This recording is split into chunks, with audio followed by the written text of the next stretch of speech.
That's Yeah. okay. Never understood that. That always amazed me.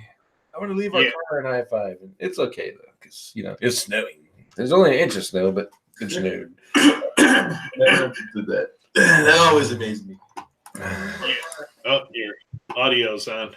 Yeah, turn it off. That's why I do that, and give us a nice, comfortable chat, and then we can figure out all the bugs and stuff. And when I download the video and put it up on the audio site, I can edit that part out, and I'm good. All right, so let's get started. Hey, everyone.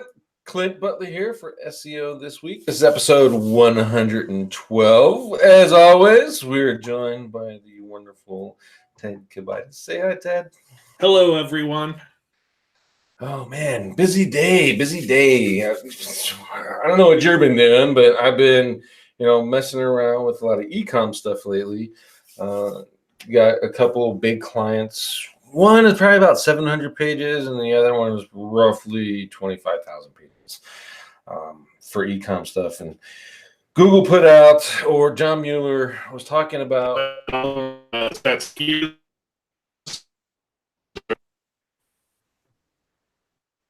Oh, something happened to Ted? Something happened to Ted's audio? Something happened to my audio? Uh-oh. Freaking me out. Oh, yeah. 1 second, I'll be right back.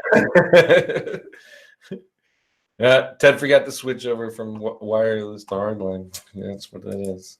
Anyway, so as I was saying, what we are doing is messing with, category pages and trying to get stuff to work. And Google and John Mueller kind of freaked out the internet world the other day when they said that they're not using previous and next that relations for the algorithm, which is, it was put in place to remove duplicate content. However, now they said they're not using it, and they haven't been using it for years, and everyone was doing it and going, what was I doing that for? Did I waste my whole time, etc.? And it caused quite a kerfuffle inside of the white hat community. I didn't see a whole lot of black hats crying about it, honestly. That was a lot of extra work anyway. But that was one of the topics this week. Let's see what else we got with all that random rambling. I'm going to switch over and share my screen. Hopefully you can see that, Ted. Yep, I can. With that being said, while we're doing that, Ted, you got how you been? How's your week going so far? Well, it's going crazy, utterly swamped. So I'm working on Cora 5, which is absolutely massive. People that are familiar with my testing work know that, I try to be a bar above the rest. Well, we're even updating our testing, so it's going to be a bar above what we're currently doing. And the name of the game on the new testing is running tons of tests concurrently at the same time. So if I make a test for keyword density, we're now starting to think it's not good enough to run it multiple times back to back, because by the time you do that, you're testing on different versions of Google. Yeah. So now we're creating tools to deploy the same test on 10 different sites concurrently, and then reporting, aggregating all of the tests back together and getting an aggregate report on how the whole cluster did. And so that's these next generation test tools that were, they're coded. We are deploying our first test this week. So it's a game changer, we think. It sounds good, and the idea behind changing is very plausible. So I'm looking forward to seeing the results out of that. More interested in the story behind how you actually go about what was I going to say? How you building that. So we're all testing. Most people are testing with single variable. You're using single variable followed up by leaderboards and doing that at scale. That would be pretty interesting to talk about. I think maybe in a future episode. Yeah, in a few weeks, once we get some things to show with the tool set, I'd be happy to walk you through it. Yeah, that'd be nice. Another thing with Cora 5 coming out, the Cora Automator is already built. Remember, I was telling you guys before I wanted to do software. Well, Ted helped me out, and I'm learning Java, and Ted helped me out some more, and I'm learning Java. It's slow because I'm a big dumb monkey, but it's actually the shell is there. There's some refined things that we want to do, but hopefully that'll launch with Core 5. So I'm looking forward to that. Just give a shout out to Ted Ted helped me out, and so we're at, kind of enhancing that and take advantage of some of the stuff that he's building for multiple things, not just on-page optimization. Cora is actually a really killer link building tool, and when Cora 5 comes out, I've seen some of the things that I've already got things pinging in my head and how I'm going to use that and leverage that for link building. So looking forward to it. All right, so with all that being said, getting my mouse to cooperate, let's get back to this. And SEO This Week, episode 112, Killed Features and EComm. Again, as always, if you want to see the actual posts and read these for yourselves, no sense in searching for them, just go to the description. There's a link to my page. You can click the ones that you want to see and learn more about. And we're going to start right at the top. This is the rise of on-page SEO tools, pushing the frontier of content or SEO and content. I found this pretty interesting because, one, it highlighted three of the tools that I use: Pop, Surfer SEO, and Cora. And two, it just highlights to me how far behind the white hat community is from, for lack of a better term, the black hat community.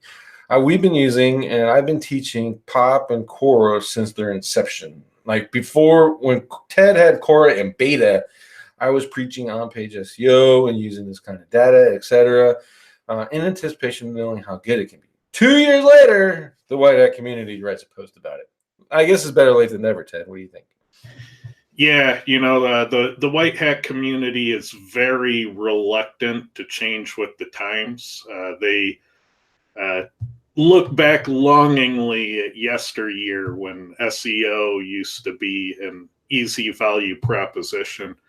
The problem is that the SEO industry, as a result, used to be filled with snake oil, and the industry has a black eye, and it's hard to be taken seriously. A lot of people, a lot of organizations don't view it as a legitimate marketing channel. And so now you have to come back and repair all that damage. And the only way you can do that is to differentiate your SEO from old school mainstream SEO. And the only way you can do that is with evidence-based methods. You got to measure, you got to show results, you got to document it. You got to back up your recommendations with hard data. And, more and more what we're seeing, what I hear from my customers is they go and talk to their clients or their prospects, and their prospects are picking them because they're showing that they have the data to make these recommendations. So they'll talk to 2 or 3 SEOs and they're saying, let's go with the guy who had the data. And so that's kind of how the market is shifting. So, yeah, I think also I think their reluctance to change to data-driven marketing, which is we both know it's been going on more and more and more. But the reluctance to change is they talk so much about how it's, you don't have to do SEO. You just create great content and people will find you in Google. And now when it's turned back into it's data-driven, how do you coincide those two arguments? yeah. You know what I mean? So yeah, and you had the SEOs from the old days who used to sell their services based on their experience. So the product you would sell is your experience. But the current state of Google is you have to relearn everything you know every time there's a major update, because Google can change anything. They can change everything, and they can do it several times a year. So the value of all that SEO experience has dropped way down, and it's now an exercise in how fast can you relearn SEO from scratch. yeah, for sure. And so you have to have the tools to do that. Well, tools certainly do help, and you also need people like Ted Kibitis in your life. All right, the next one, PBNs. Yes, they still work. This is actually a post. A little bit of context here. This is a seller. He is selling PBNs, and then he's selling built for you networks as well.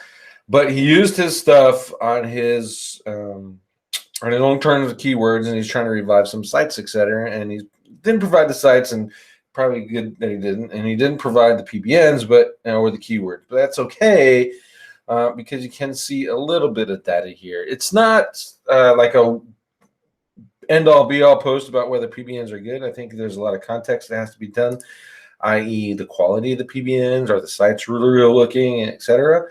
But it's a good thing for you to do, especially if you're testing and you want to see if your PBNs are actually providing links to you, to go ahead and duplicate this case study for yourself and see, which one of your links are actually hurting you and which ones are doing some good. Because there is a couple instances here where they're ranking pretty well, dropped the PBN link, and then the site disappeared, like i.e. this one right here, and there's another one where it's gone completely. And then the other ones, there's a push. One thing I do notice in all of their data is Google takes its sweet ass time giving you full credit for that link. So you have to kind of build that into your conversations with your customers. I'm going to build links for you, but you're going to pay me for a month, and I'm not going to do anything for 2 weeks because I got to wait and see if that link does any good. And that's a really hard conversation to have with the client. Yeah. And if it's a new website, this topic comes up all the time. And what people often refer to as the sandbox, the Google sandbox, is how much time it takes you to get credit for your backlinks. And brand new domains, in the past, it's probably not as bad today, but in the past, it's taken as long as 10 months for a new website to get credit for backlinks. Yeah, I think like last week it was a Bill that was on. He said he gave us a tip on how to get around that.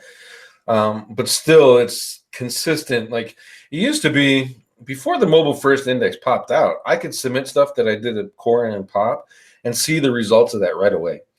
And even now with just on-page stuff, that's taken sometimes 24 hours, sometimes a week, waiting to see what's going to happen with that. And it gets pretty darn frustrating. I'm not going to lie.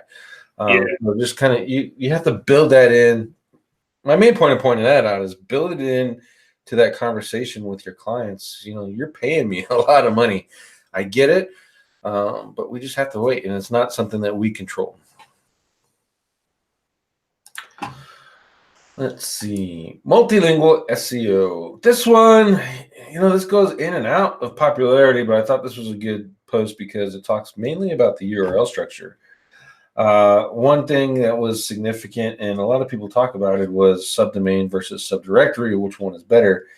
I think the going rate is just whatever one was easier for you. I don't think there's a subdomain versus a directory, which is better, especially if you believe in the theory of domain authority. Ted, I know you do a lot of the big e-commerce stuff. Were you dealing with that multilingual URL issue as well? Yeah, that's always there. What's really interesting, I know in chat we have Lee is lurking. Lee has some research on language stuff. And what was really interesting is that there's potentially a language exploit involving LSI.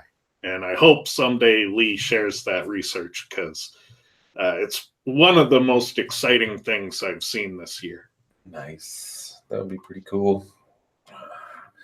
Let's see what else is in here. Oh, talking about URL best practices, and there's some tips for Russia, for Yandex if you're doing that, and Baidu if you're doing China.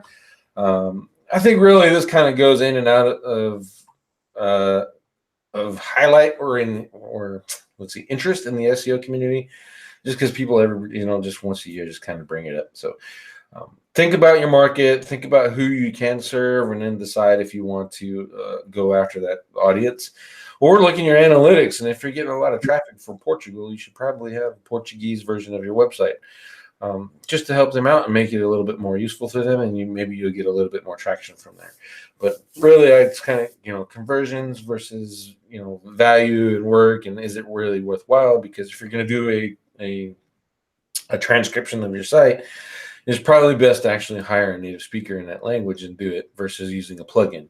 Plugins are easy, but not completely accurate, and there are some nuances there. Like if you ever tried to learn German, just right there, so be careful, but consider it if needed.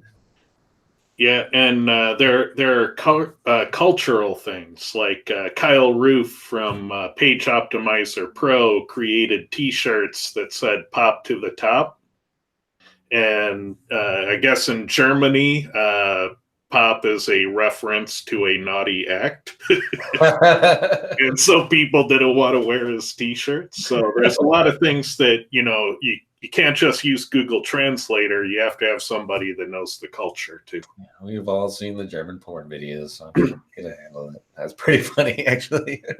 I like it. I'm gonna wear one of those shirts next time I go to Germany. Christina's back with the Webmaster Hangouts from 22. March there's actually 2 versions of this. She hasn't published part 2 yet, but still some good information in here. You can hear about some issues with Google Search Console having issues with JavaScript and CSS still. Some indexing issues with Google Search Console. One that we're having right now is we had a site set to no index in the robots. We did all our setup, Search Console analytics, getting it ready to go live. Search Console crawled it, said, "Oh, no index." And now it's having a pain. It's a pain in the ass. Like half the site is still being read by Google as no index in the robots thing. So clearly they still have some work to do. I did hear rumors that Search Console is getting back to the 2-day-old data in the new version, so that will make it much more useful. I'm just kind of hoping that, I think they should have rolled out Search Console, the new version, when it was a little bit more ready to go. But it is what it is. But again, there's more information here, and subscribe to hers if you like get these updates. They're really good, and they take a lot of time. If you ever watch one of those hangouts, that's a good way to get put to sleep. Next post, SERPWoo. We did a story, or highlighted a story they did about education in the education market, things you need to do with education. They're back with another one, as this is for local marketing. I think it's actually pretty interesting. I just looked at some different terms and some stuff that is common parallel. One of the things is domain age. I think Ted and I had a conversation about this, and Bill as well, whether age still matters. Bill said, surmised that it does. And so this kind of concurs with what he's saying based off of their data. Here's a SERPs looks, etc. Whole bunch of cool information in here. If you don't have SERPWoo right now, it's a little bit expensive. Maybe get yourself a baby account and use targeted versions of the keywords. But it is really nice just to kind of see what's going on, how things are bouncing around in your market, etc. And this is a really good tour. And then you can get a whole list here of cities and variations, and kind of play with that if you're a mass site builder. So there's something here for everyone. All right, John Mueller discusses link to Google's ignores. I take these with a lot of grain of salt, and I don't know about Ted. But a lot of people in the Black Hat community do as well. Like, Matt, back in the day, Matt Cutts said guest posts are bad for you. But, guest posts rank. Let's see. Now it's John Mueller saying that Google is ignoring forum profiles. I can see this, but it's something that we have to test, because I still use XRumor, and I still use GSA to some extent. And forum profiles, we're still creating those, and we're still creating a good solid link foundation with forum profiles. So I think it's certainly something that needs to be looked at a little bit closer, i.e. is the forum profile, because that URL structure was typically is how they find them in the first place. Is the profile itself the one that's not sending any signals, and how do they filter that out? Or two, are they just devaluing an entire site? And if they're devaluing entire sites, what does that how are those sites, those, when you're posting links, you look at forums that have a lot of traffic, et cetera, and rankings. So how are those sites getting that ranking if there are links on there don't mean anything? So that's a little interesting.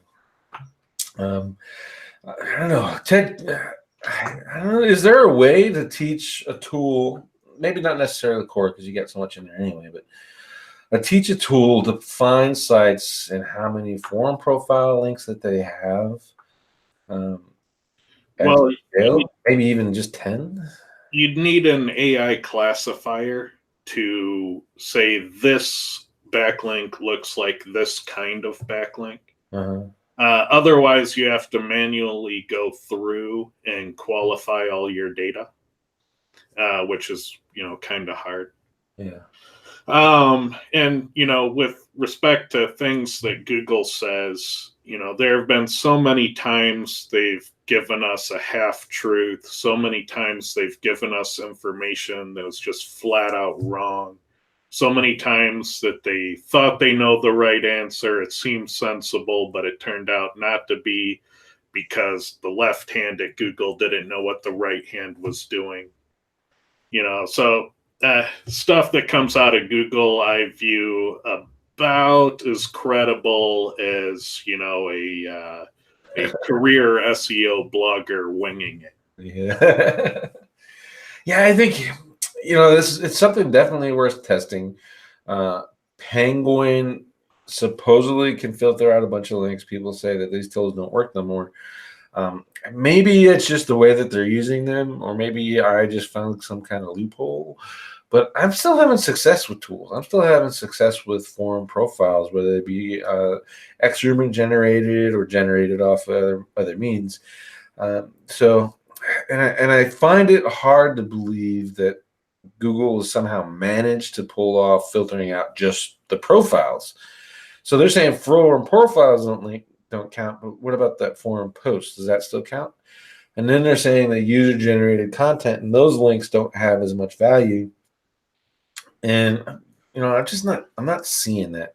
It's saying, hey, users are important. You need to provide what the user needs, and that's how you should do your link building, is making sure that the link's in the place where a user needs it, and then it increases the quality.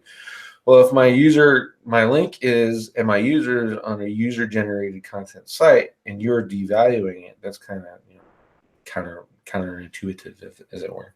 If I put on my half truth goggles and look at Google's claim, maybe what they mean by Google handling forum links is that they count them against you under manual review.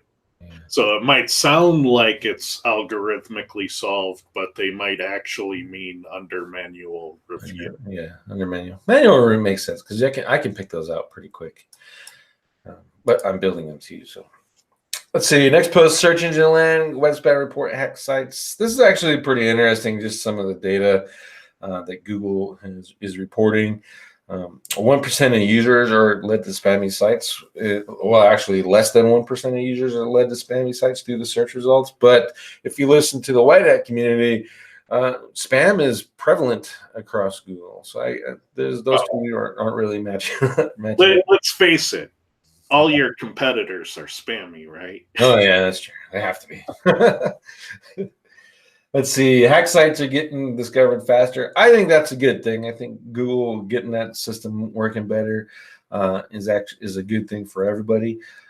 Black hats and white hats combined. Obviously, if you're like a criminal and you're hacking sites and putting up scripts and stuff like that, then obviously it's bad for you. But I think for the internet world at large, it's a good thing. Users are reporting more spam, and 64% of that spam is being acted upon, which is interesting. I wonder if they add map stuff in there too. I wonder if users are reporting more spam, or if like website owners and SEOs are reporting more spam. Because I know there's an uptick in narc SEO. Yeah. But I wonder if like actual consumers who aren't running websites actually engage in that at all. Uh-huh. Cool. Let's see. Impact user generated spam. reduced by 80%. This was an user-generated comments, generated spam, and search results reduced by over 80%. That's pretty interesting assertion. Chris Walker wants to come on and explain how Google filters. Yeah, I saw that and he threw me off. So now I'm trying to find him on Skype. There we go. Bam. I love that, Chris. On a smart dude. So check Skype, Chris. Let's see. 4 million messages related to manual actions. That's down from 6, which is good. Poor link building, less effective spamming. I think link velocity is probably a trigger for that link spamming idea, and how Penguin is addressing it. So in our case, what I've been doing is keeping my link velocity actually low. So I'm using those softwares, but I'm not like going balls out with them. Like we used to in the old days, just like send a million if they only count 2,000, as long as I rank number 1. Who cares? We're a little bit smarter than that nowadays. I suspect that the size of the website or the size of the change to the website is also important. So, like if you submit, 4 million new pages, that probably triggers a manual review. Yeah, I bet you that might be one. We'll have to see. I don't know. I hope not, because we just submitted 150,000 of them. The full grant was like 350. We had to resubmit 127,000 because of that robots thing I was telling you about. So yeah, there's probably a threshold, but at some point there's an amount of new content that Google's just going to choke on, and they're going to want to see if it's real before they choke on it. Yeah. And the final one here is Google saying that they're engaging more with SEOs, developers, and site owners with in-person events.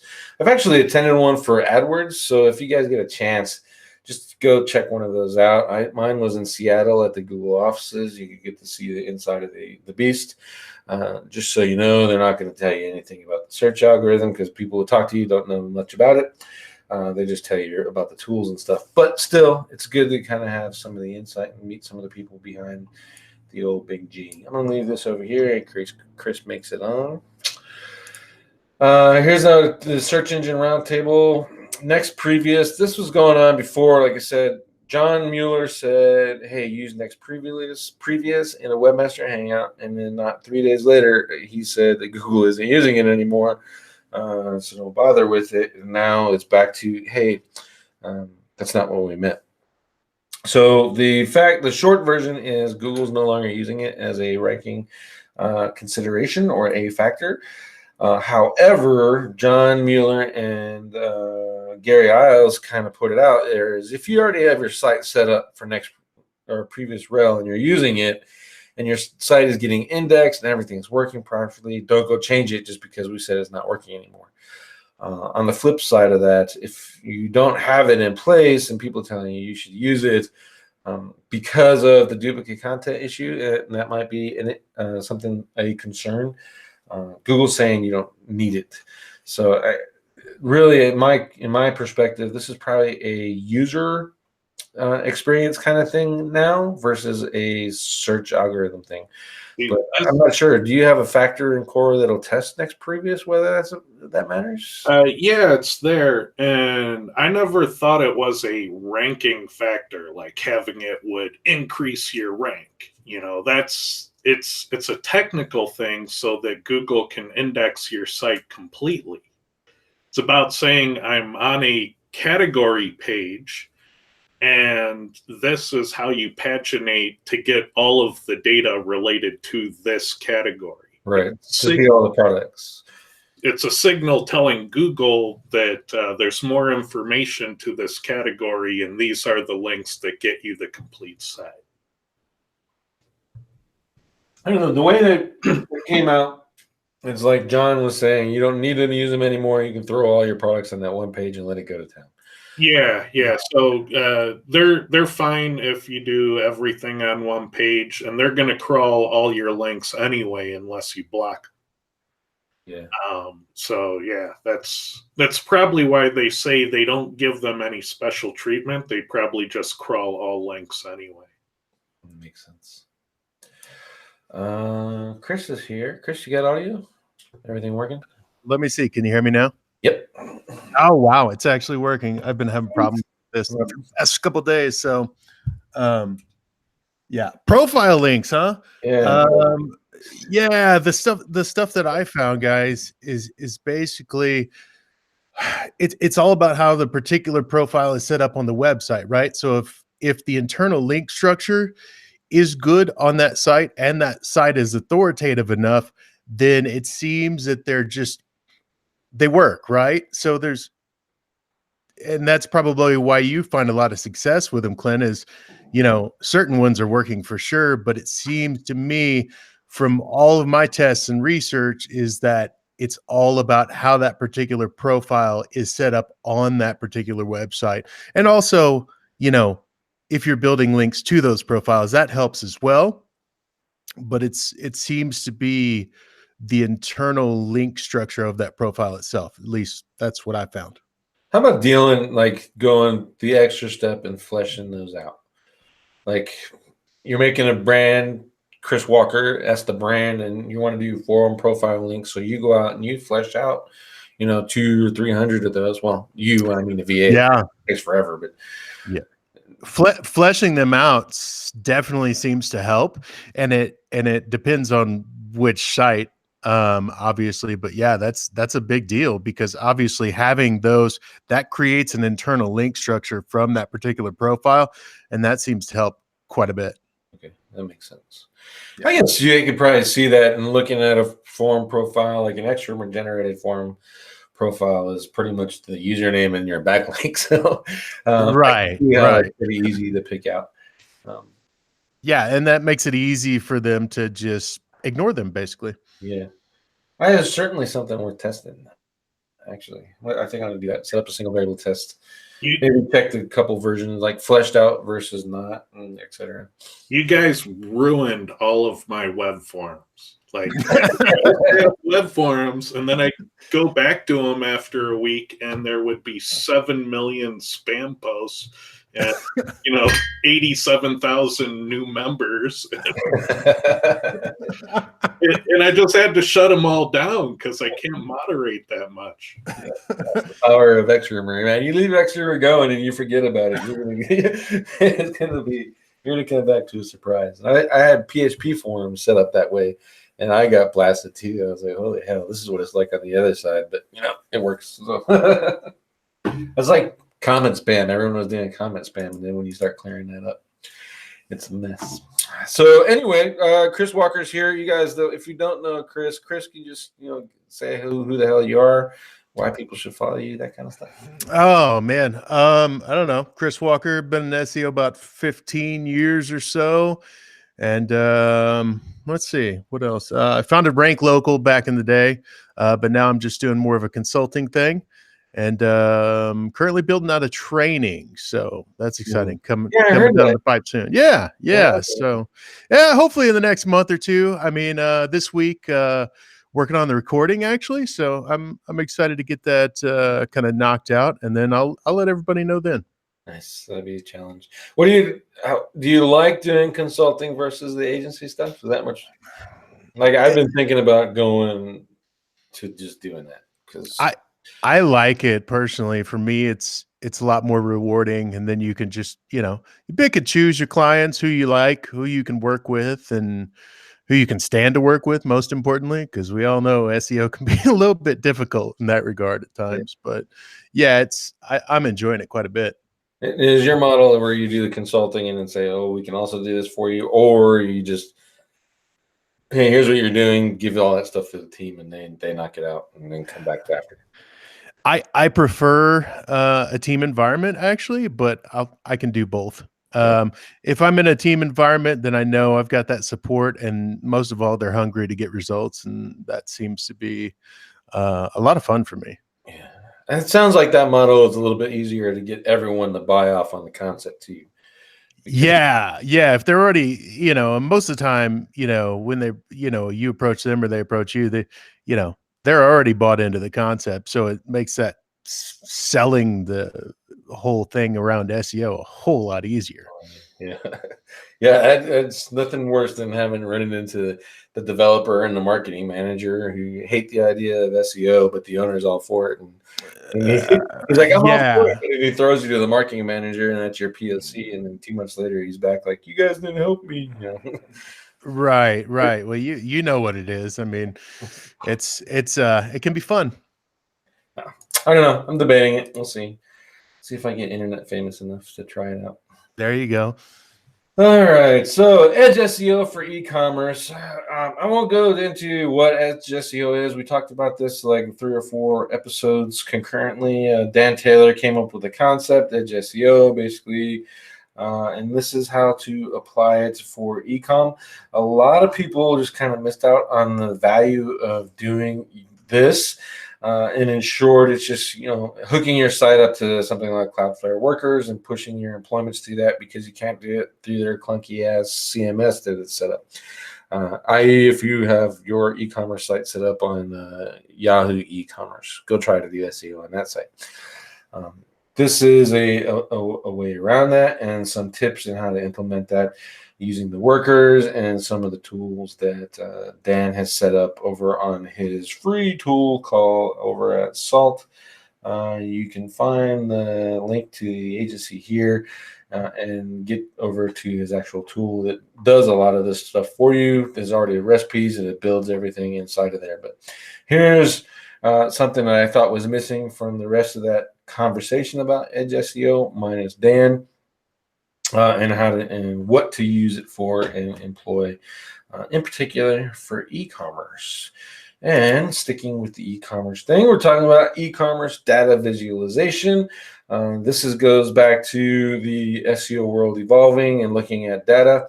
I like looking at data. I use Tableau. I use Microsoft Power BI. I use Data Studio in the best way that I know how because I'm a big dumb monkey.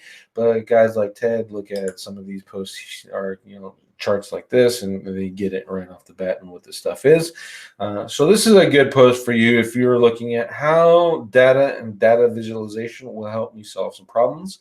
You might have to go in here and do a little bit of Google definition searching, but it's short. It's a really good post, I think, just to kind of get the juices flowing when you're talking about data and data-driven decisions and where that stuff is coming from. So yeah, it was pretty good. Usually from a business intelligence standpoint, where everybody should probably dip their toe in the water, is trying to figure out a model for your business to estimate the lifetime value of your average customer. Because knowing that one number tells you how much you can spend in advertising to acquire new customers. Yeah. And that's how you can scale your business profitably. That's one of the questions we put on our leads form for our clients now. They have to tell us what their average lifetime value of the customer is because that drives the conversion tracking and all that other stuff. And if they don't know it, that's, it's also a really good value added provider for them where it gets you into the consulting role, teaching them how to figure out that lifetime value of the customer. So I think that's a really good point. If you guys don't know, like Microsoft Power BI and Google Data Studio will pull into Google Analytics, and so will Tableau. Tableau is a software, and you have to buy I think it's their first stage license to actually use Google Analytics, which is kind of gay of them since Google Analytics is free, but they want to hook you up to it. But Tableau has a decent learning curve with it too, as do all the tools. And then if you don't want to know anything about it, and making those, then go to Webbers.com, check out their blueprint. It's called the Blueprint, and they have some templates, etc. Already. There's some free ones, and then there's the paid program. I got their paid program. It's really good. Yeah, and be mindful that these visualization tools have resource limits. Yeah. So you can't put 10 years of high volume sales into Tableau. It just that typically doesn't end well. So yeah, you could try, but it'll freeze up your Mac. Yeah. So remember, start small, bite off little bites, see what you can learn from the little bites, and then grow. A lot of this stuff too, if you just don't want to learn about using those things, is some of the built-in reports in Google Analytics are already there.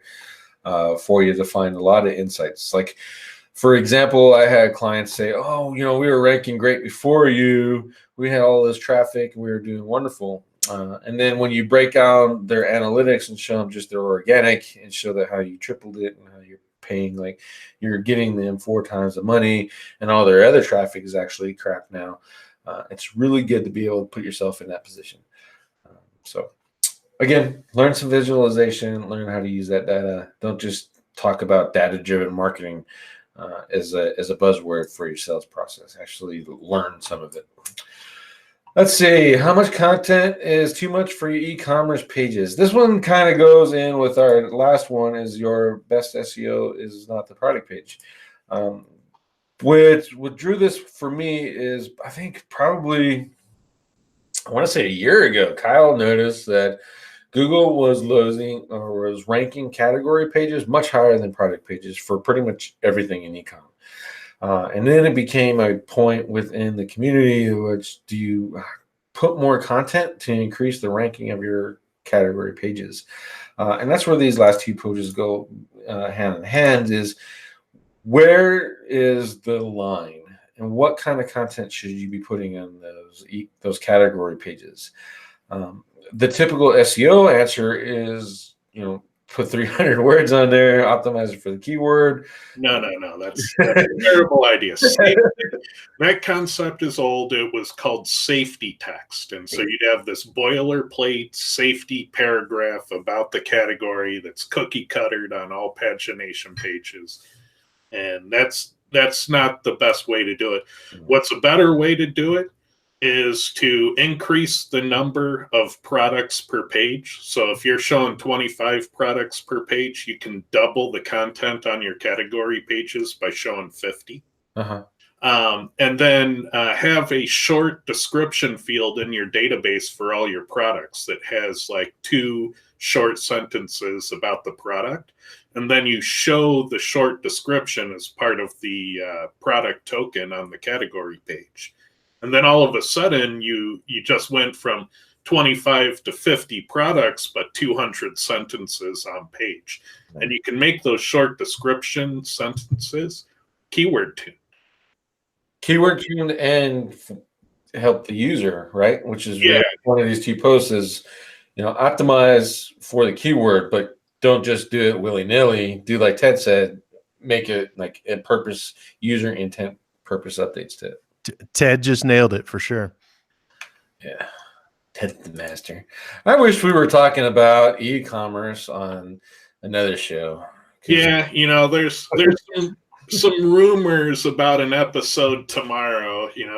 I guess we can't officially spoil it. But tomorrow's show was about e-com. E-commerce is a good thing though, because you can apply e-commerce marketing to affiliate websites, especially if you're doing Amazon stuff and building Amazon stores, etc. So I think e-commerce SEO would be a great topic. Yeah, we'll put it on the list. Yeah, we'll think about it. We'll debate it. All right, so I want to get to questions. We probably got like 5 or 6 inside the chat. Chris, if you feel like piping up too, go ahead. I'm not always right. As a matter of fact, I'm more wrong than I am right, which makes me so awesome. But at this time, go ahead and leave your questions. Remember, any topic you want. We got about 15 minutes on the clock, but if you're not asking questions, we cut it short because Ted needs his beauty rest. So the first question from Pastor Duke: what can you do about image scraper links, and should a person worry about them? I have my own philosophy. Chris, what are you advising? You have a client, he's got this great site, and someone's taking all his images and putting them on their photo gallery, etc. Or Ted, you saw that, I'm sure, with some of your stuff too. This is a technical SEO problem. It's really easy to solve. You can set up your server to say that image requests that aren't from your domain name get 404'd or redirected. So you just got to qualify that the image request is from your domain, and then all those guys get shut off. And you can do funny things, because you can say, if they're poaching your image, serve up this other embarrassing image instead, or show this ad instead, and then you get your ad distributed for free. Hey, nice. That's a good one. I like that one better than Beautiful. the 4. Yeah. I think honestly, for me, they don't bother me because I use WordPress and I have them redirected to the original post, so they're building links to me. The issue becomes where a lot of those. There's a lot of people out there that are from a certain country that send emails saying that they're going to help you with a negative SEO problem. And then when you turn them down, they become a negative SEO problem. And they're using those images sites to do that. So you got to be careful with that. But for the most part, typically I just put EXIF in the images if I know they're being scraped, or on my own money sites where I don't use EXIF because EXIF on the money site doesn't matter. Then I just I had the image redirected, and so they can, if they want to borrow my image, go ahead. It's kind of my fault for not watermarking all of them anyway, and to me, that's just some free promotion. But it really depends on the scale of that image scraping issue that you're having, of where you want to actually, get involved and do something about it. And there are enterprise solutions at scale like Scene 7 and Liquid Pixels. They're image servers that can dynamically watermark and snipe and do all of that stuff. Yeah, see, that's nice. Yeah, and then you could use tools like Scurry. I think they handle that too. I'm not sure if Security does it. I'd have to log in to see, but maybe. That'd be interesting. Yeah, it's just that's one of those problems where you really don't have to address it until it becomes an issue. Practical e-commerce, that's a website that they did that 404 thing like Ted talks about. And the image that you get shown is actually an image that says, hey, this image is hosted on Practical e-commerce. Don't hot link to us. I wouldn't do that. That's just that's lose-lose. You should just put up an ad saying, hey, have you checked out this site? It's amazing. You should check it out. That'd be awesome. If you could do it a certain way, so when the person that's doing it doesn't know that you're showing that until it's too late. Well, yeah, you whitelist it if they're from if you could figure out their corporate IP addresses, then you whitelist it so they see the image, but everybody else sees the ad. That would be awesome. Our buddy from SIA, Borslav, I'm probably pronouncing his name wrong, but I don't care. How do you split link juice doing link building when your site has 25,000 pages? If you would split link juice over the number of pages, there would be almost no link juice per page. That's actually a really good question, and it's all about how are your site structure is done. So if you're looking at 25,000 pages, typically you're probably in an e-commerce or a directory type platform. And e-commerce, since we're talking about e-commerce, I would actually send all my links to that category page. One, because Google's ranking them more, right? And two, the category page is going to have a lot of my products on it. So if I'm sending the links to the category page and it's pushing through the products and the projects percolate up, now I'm getting more bang for my buck for that link versus trying to go the other way around where I have 25,000 products. How am I going to rank each one of those? So that's really how you look at that. If you're, in a local thing, again, you're probably at a directory, so you want to send your links to the state or the city, depending on your services and how you have that silo built up. But, silos don't work, so. Yeah. Categories are easiest to rank right now, so there's a lot of truth to what Clint just said. In e-commerce, though, I always found something magical would happen on large scale e-commerce sites when you get about 25 backlinks per product. And so I crafted, a lot of my black hat for e-commerce was about getting those 25 backlinks per product. And so we're going to have to get Ted to share that. I don't know. We'll see. We'll see if we can get him to saying it out, because that'll be really interesting if you can do 25 backlinks. And I know the site that you worked on. Holy crap! That's a pretty big scale of links. So for any one product, though, any one URL, it's small, so it's kind of below the radar in a lot of senses. Well, that's true, especially when you have that many, so you can kind of hide that and just promote your big payers. It depends. Let's see. Adrian Diaz. If I want to change my categories due to expanding my site, but some old posts will have to go to the new category, will I lose my rankings for these posts if I move them to the new category? I would say yes if you're changing the URL structure. If your silos are built up and you're leveraging the categories just with your interlinking, then you shouldn't have an issue. But if you change the URL structure using your permalinks, then you're probably going to have issues. Chris, Ted, you got any? Yeah, you're right. Keep your URL structure the same on those pages. Yeah, you'd be all right. Yeah, I always fear changing a URL structure. It's the one thing you want to get right the first time. Yeah. I don't do it. I don't care how bad it is. I won't change it after it's done. Yeah, we'll fix it on the next website. Yeah, too many variables. Let's see. Lee Whittier, Core is a link building tool. Say more. Maybe. We'll see. We'll see what 5.0 gives us. Like I said, I already have some stuff, but I'll give them a clue. I'll give you a clue. There's a reason that the variant keywords on the roadmap are in a different format than the variant keywords on the overview sheet. Yeah. All right, let's see. And I've given that away before too. So if you've been watching SEO this week, you probably already know. And I think I've said it on SEO Fight Club too. So if you haven't watched it, then you missed out. Let's see. Nathan Hammond, Clint forgot whether it was SEO This Week or SEO Fight Club. But remember a comment on how you thought Google only looks at X amount of internal links. Curious where you're getting that from. I've never said that. I think where you're getting that from is there is a amount of where you're just not getting any benefit anymore in building that silo out. For me, my beginning silo starts at 4 supporting posts for that page. And then I'll build number 5 and number 6 and number 7. And when it stops working, when I stop getting an increase from doing that, that's when I go into link building mode and sending links to those supporting pages.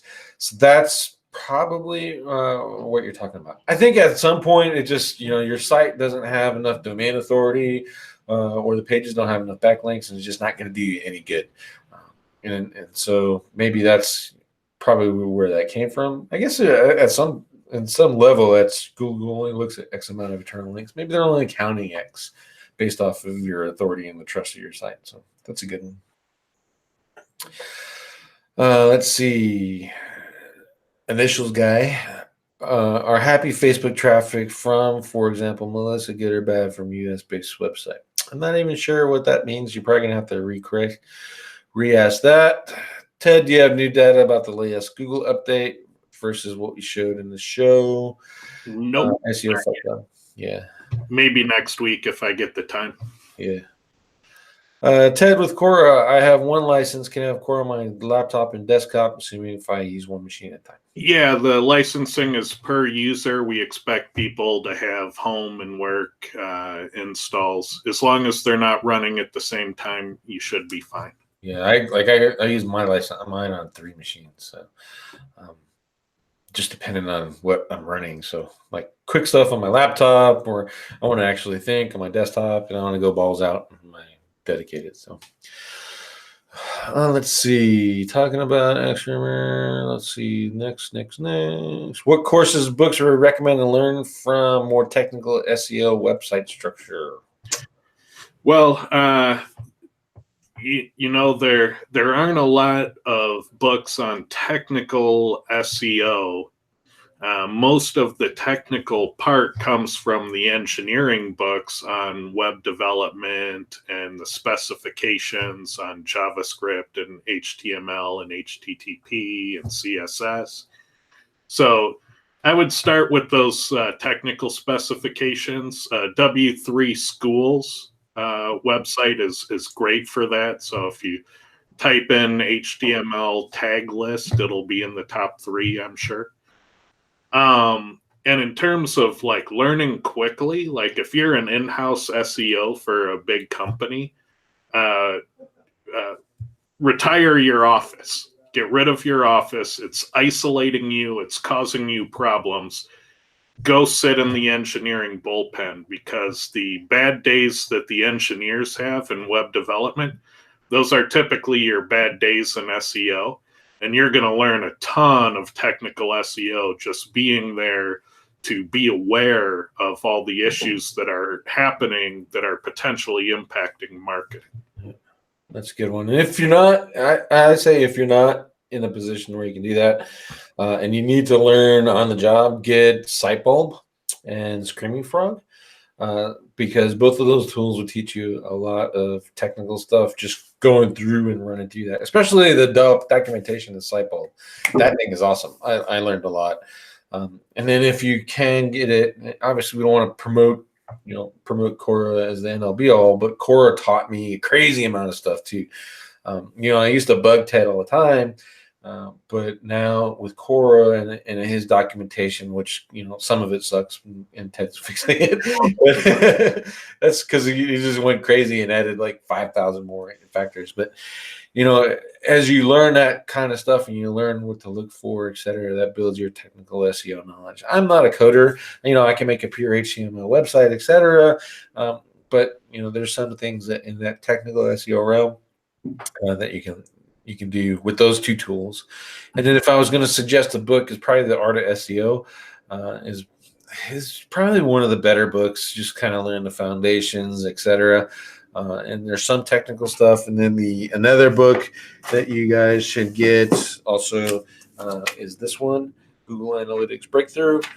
This one is actually really helpful too. And I learned a lot of technical. It's obviously about Google Analytics, but look how thick it is. And there's a lot of technical stuff in there too that you can kind of pick out and learn through that. So those are probably my two resources. And if you're going to use one of the SEO crawlers like Screaming Frog, if you don't want to be fired by your enterprise caliber client, you will get permission from their engineering team to run the crawler in advance of running it. Because if you cause a denial of service attack by running a bot that's adding things to cart or doing stuff like that, they will get mad at you in a hurry. It also points out a significant thing. That's an issue right there, is if you're Screaming Frog and you have it set to run a Google bot, emulating Google bot, if it's adding stuff to the cart as it's crawling, that's a crawl issue. So you can also be saving the day at the same time. You're like, yeah, I messed it up, but this is what I found, and that's why, because you guys suck. So you can both share the blame. Yukishin SEO, just about to ask the same question. Okay, Twalk 3 Design. I crawl the competitor ranking above me, and they have hundreds of internal links to the target page where I have about 70. Should I try to match their internal link around? I would look and see how they did it. I get the same one when you're competing in like Los Angeles and New York. Probably one of my biggest competitors, as it were, is Coalition Technologies. And if you look at how they built their pages, they have their Los Angeles SEO page and then a couple of hundred case study pages built pointed at those. And a lot of their links are going to those case study things too. So, I think it's a hard thing to say yes or no. You should do it. If you built 70 and you can build out another 40, then just go for it and match it and see what happens. Yeah, you definitely need to look at their strategy overall first. I think that would be key. In online retail, it's extremely common. You'll have retailers that have tens of thousands of products and they'll have hundreds of categories. And when you go and investigate those, they'll oftentimes have every product in 10 or 20 different categories. And so it could just be that category navigation. Yeah. I think that's really one of the big things, especially if you're using a tool to analyze your competitors and it tells you need a whole bunch of href links and URLs and interlinking and stuff. Just kind of go over there and look and see what it's for. And like Chris said, try to figure out the overall strategy behind why those links are there. And then decide if it's worth it to you. Like, again, if you made 70, it should be easy enough to make another, 30, 40. Probably I'd do 50 just so I could have, 120 versus 100 just to see if it made a difference. But it depends on the site and whether it's worthwhile to you to do that. For the most part, I don't do a lot of it. We're catching up to coalition technologies, and I'm not doing, hundreds of case studies at those internal pages like they are. So you just have to mess around with it. Let's see. MMR is, what are you guys' current opinion on guest posting as so-called white hat alternative to PBNs? Opinions see the change on this term. Chris, Ted, you guys have any opinion on that? Sorry, what was the question? I broke up. Guest posting versus PBNs. It's hard enough to get an honest link these days. I'm not going to say no to either. Yeah. Yeah, I like guest. I mean, there's a lot less cost associated with maintaining guest posts, right? As long as they're relevant, I mean, they're fantastic. That's the key. Yeah, I think the biggest issue there is what Chris nailed it on is cost. If you have a private blog network, you're paying to build a site. It's a money site, so now you got to put content on it. You got to maintain it. You got to build links to it, etc. Versus a guest post, you just reach out to a guy and say, "Hey, can I put my article on your site and get a link?" So you kind of balance one over the other. And I think you also need to realize how much competition is in your market, because then you're going to actually find that you're buying guest posts on people's PBNs. And a lot of people sell that as guest posts or as outreach links. And they have this list of 30,000 links that are doing it. And what they did is they got with all their buddies, they collected all their PBNs, and now they just put content on their PBNs. So you're still doing PBN link building, and you're still ranking. Just call it is what it is. So, white hats, and that's really it's a moral issue. It's a moral selling point for them when they say PBNs don't work. But what is a PBN? PBN is article marketing. Guest posting, what is that? Guest posting is article marketing, and you're just doing two different formats. So, again, it really has to balance money-wise. Is it worthwhile for you to maintain a private blog network versus just going out and doing guest posting that way? I think the value is still there. People say that Google found PBNs and killed them. Well, yeah, there are ways you can set up a PBN and Google's going to fry you. But then again, if you're setting up 20 money sites to promote one other money site, that's legit. So yeah, I think you put the nail in the coffin on that debate with what you just said. The difference between PBNs and guest posting is just a distinction of who owns the website. Yeah, who owns the website. That's really all it is. So, and like I said, it's a selling point. It's a selling point for people. That's that's kind of how they get it. So that's why I'm not afraid. Go to incognito and you see my picture minus the cool glasses. I'm wearing a black hat because just say what it is. Don't change article marketing to guest posting and then call yourself white hat. Don't change inbound SEO to inbound marketing and then call yourself white hat. All you did was change the term, and you're doing the same thing. So that's where that is on there. So it's probably easier and better for you to automate and scale guest posting versus PBNs. So I do PBNs as a last resort, and then guys should probably do that to save you a little bit of trouble. Let's see. Derek is Wozniak. He kind of chimed in there too. Is the harder the link to get via guest posting, the better it usually is. And that's actually also correct, because that means that they're moderating the site better. It's got better trust, authority, etc. So that gives you a lot more value. Last call for questions. I don't see any more. Chris, I'd like to thank you for coming on. It was nice having you aboard. Sure thing, Clint. Not a problem, man. I enjoyed it. Thank you. Yeah. Let us know when that course releases, or let I check that out. I will. Let's see. And Ted, as always, thanks for being here. Thank you. Mike Calvin, hey guys, great show. Could links to an orphan page boost the overall power of authority of the site? SIA tested that. And Kyle did a test, and he was testing domain authority. And his testing was indicating that it's not a thing as a ranking factor. If I had that correct. I wish Kyle was here to kind of stand up for himself. Maybe I'm getting it wrong. By definition, PageRank is a link graph. It's about the connections between pages. And if you have a page without connections, it's outside the graph. Okay. Yeah. So it's not doing anything. So there you go. That's why it's wrong. Excuse me. And then the last one, is it better to PBN or guest post to have good PA or have traffic? Depends on who you believe. Let's see. If you believe the NFG guys, it's traffic and authority. Those combined. If you're following the DA PA metric, and you think it correlates to rankings, then go DAPA. I look for traffic and the amount of keywords the website's index is ranking for already as an indication of whether that's a good link. But those are my metrics. So you really got to pick out yours for your market and see how they work. Before I used to go Ahrefs, and now I'm leaning back towards Ahrefs metrics. But Moz, I knew how easy they were to manipulate DA and PA, and now they fixed that. And we're testing to see if it's still easy to manipulate it. If it is not, then it's a better indication for me.